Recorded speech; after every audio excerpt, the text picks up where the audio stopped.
बेटा सुमित बोला, माँ तू हमारे साथ मुंबई चल। बाबा थे तब बात अलग थी, अब तू इधर गांव में अकेली कैसे रहेगी। मैं सोच में पड़ गई। दिल का दौरा आने से पति की अचानक मृत्यु हो गई थी। मैंने बहुत कोशिश की खुद को समझाने की। 13वीं के बाद सब मेहमान चले गए। बेटा सुमित और बहू ममता दोनों इंजीनियर थे। बेटा और बहू के साथ रहने जाना मत, ऐसी मेरी एक सहेली ने कहा था, क्योंकि कमाने वाली बहू को बूढ़ी सास जरा भी पसंद नहीं होती। तेरे वहाँ जाने से उनकी स्वतंत्रता में बाधा आएगी और वह तुझे ताना मार मार के तेरा जीना हराम कर देंगे। जाने दो, भाई जब जिंदा थे तब उन्होंने अपनी सारी प्रॉपर्टी अपने बेटे के नाम पर कर दी थी। ऐसी परिस्थिति में बेटा और बहू यह मकान बेच सकते हैं और घर के सब पैसे लेकर तुझे एक एक पैसों के लिए तरसाएंगे। बेटे और बहू के साथ जाने के अलावा मेरे पास दूसरा कोई विकल्प नहीं था। 60 साल की उम्र में मेरे घुटनों के दर्द की वजह से मुझे हमारा राशन की दुकान चलाना भी आसान नहीं लग रहा था। 13वीं का पूरा खर्च बेटे ने ही उठाया, पर छोटे मोटे खर्च के लिए बेटे के सामने हाथ फैलाना मुझे पसंद नहीं था और हमने जो बचाए थोड़े पैसे वो मुझसे खर्च हो गए थे। अब परिस्थिति ऐसी थी कि मेरे पास 10 रुपए भी नहीं थे और यह बातें सोचने में मैं सुमित को कोई उत्तर नहीं दे सकी। इतने में ममता बोली, माँ मुझे बताओ कि कौन सी साड़ी रखनी है, मैं आपका बैग पैक कर रही हूँ। जब ममता ने ऐसा कहा तब मैं उसे कुछ कह नहीं पाई। चुप रहकर उनके साथ मुंबई आई। सुमित और ममता यह दोनों मेरा बहुत ख्याल रखते थे। हम सब साथ बैठकर खाना खाते। उनकी याद नहीं आनी चाहिए, इसलिए दोनों मुझे बहुत खुश रखने का प्रयत्न करते थे। मेरा 8 साल का पोता रोबिन तो दादी दादी कहते हुए मेरे पीछे पीछे भागता था। मैंने कौन सी भी चीज़ मंगाई कि वह मुझे तुरंत लाकर देता। ये सब देखकर मेरे मन को बहुत शांति मिलती थी। मैं सोचने लगी कि लोग बेवजह ही आजकल के लड़के और लड़कियों को बदनाम करते हैं और कहते हैं कि बूढ़े माँ बाप का सम्मान नहीं करते, उनकी देखभाल नहीं करते, खासकर बहू कमाने वाली होगी तो सास को ठोकरों पर रखेगी। लेकिन मैंने देखा कि ये सारी सिर्फ बातें थी। हाथ की हर उंगली की तरह हर बहू भी एक जैसी नहीं होती। आज सब ने बाहर घूमने का प्लान बनाया था। हम सब मॉल में गए। उधर घूमते घूमते सुमित और ममता एक दुकान में कुछ खरीदने के लिए रुके। मैं और रोबिन थोड़ा आगे गए। आइसक्रीम की दुकान देखते ही रोबिन बोला, दादी मुझे आइसक्रीम खानी है। मेरे ऊपर जैसे बिजली ही गिरी, क्योंकि मेरे पास तो पैसे ही नहीं थे।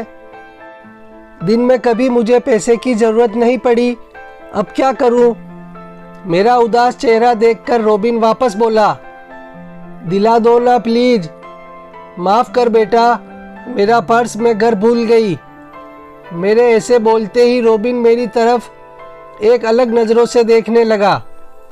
उसको लगा कि आइसक्रीम दिलानी नहीं है, इसलिए दादी बहाने बना रही है। पर मैं क्या कर सकती थी? मुझे खुद ही शर्म आ रही थी। मैं कैसी दादी हूँ जो अपने पोते को आइसक्रीम भी नहीं लेके दे सकती। हमने बाहर ही खाना खाया। ममता ने मेरे पसंद की मलाई कोफ्ता की सब्जी ऑर्डर की थी, पर मुझे वह पसंद नहीं आ रही थी। घर आने के बाद सबने थोड़ी देर टीवी देखी।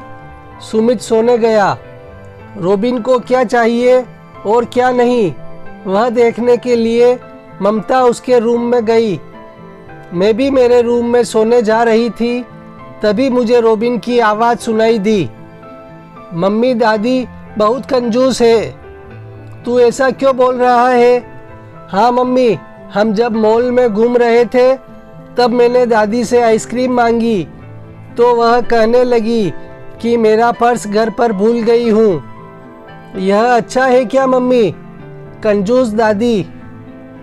दादी के बारे में ऐसे बोलने से पहले तूने सोचा नहीं क्या? तेरी दादी इस वक्त कितनी दुखी है, तू समझ नहीं सकता। दादी को कितना दुख है।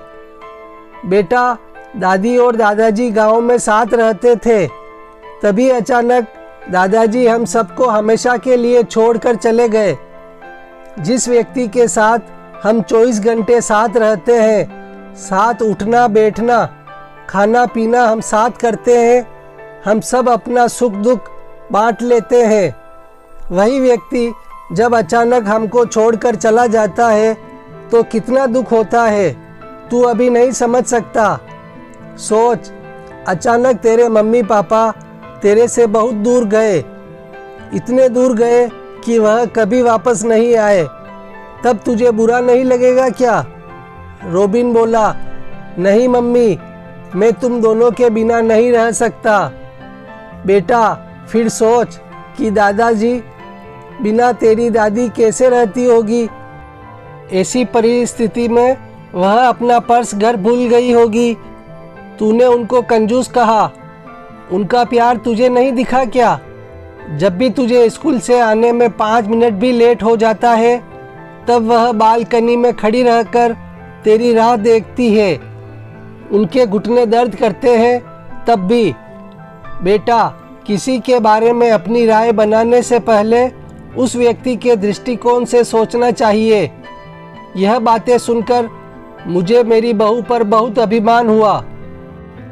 उसकी जगह मैं रहती तो कदापि मैं मेरे लड़के को इतने अच्छे से समझा नहीं पाती। दूसरे दिन सुबह सुमित ऑफिस गया और रोबिन स्कूल। ममता ऑफिस में जाते जाते मेरे हाथ में कुछ पैसे देने लगी। मैं बोली, ये क्या है बेटा?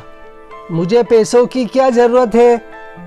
माँ, किसको कब पैसों की ज़रूरत पड़ जाए कह नहीं सकते।